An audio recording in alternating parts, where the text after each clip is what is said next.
This is the story of a man no one noticed, until the day he bought a coat that changed his life, and his death.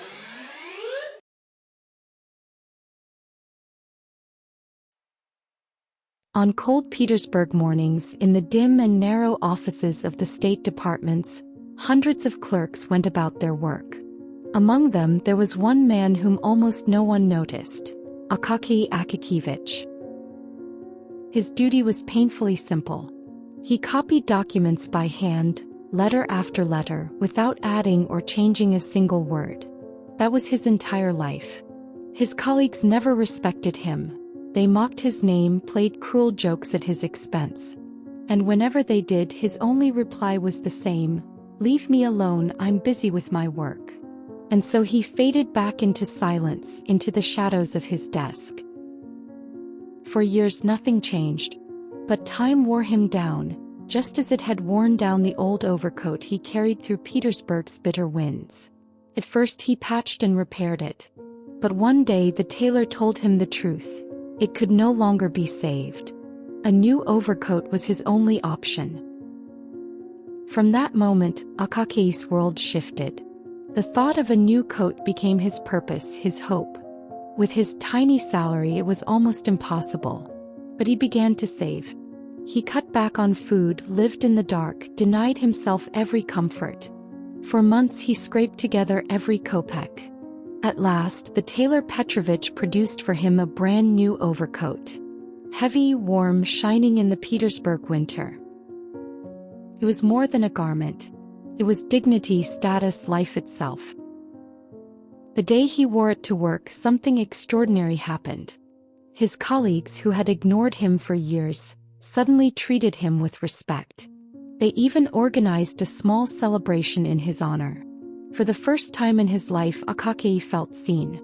The world, for a fleeting moment, acknowledged his existence. But happiness never lingers long. That very night, as he returned home from the celebration, men attacked him in a dark street.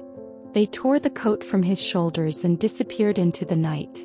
Akaky was left shivering, broken, powerless. He begged for help. He went to the police, to his superiors, to anyone who might listen. But no one cared. His voice was too small. At last he managed to secure an audience with an important person, a high-ranking official. But instead of compassion, the man lashed out at him. "How dare you, a mere clerk, disturb me with such nonsense?"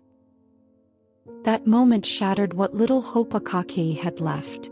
For the first time in his life he had asked for something, for himself.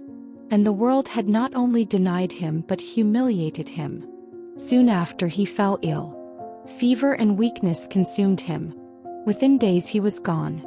His death passed unnoticed, just as his life had. The office hardly remembered him. A quiet, invisible ending.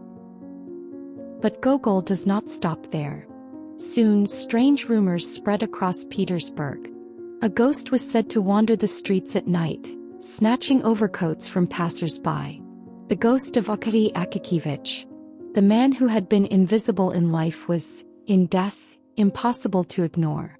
The small, pitiful clerk whom society had mocked and dismissed had returned, transformed into a figure of terror, a shadow everyone whispered about. The Overcoat is not just a story about one man's tragedy. It is a mirror of an age and of humanity itself. It shows how a fragile, humble soul can pour all his hope, dignity, and identity into something as simple as a coat. And how, when that fragile meaning is stripped away, life itself can collapse. This is why Dostoevsky famously said, "We all came out of Gogol's overcoat." Because this story is not only about 19th century Petersburg. It is about us.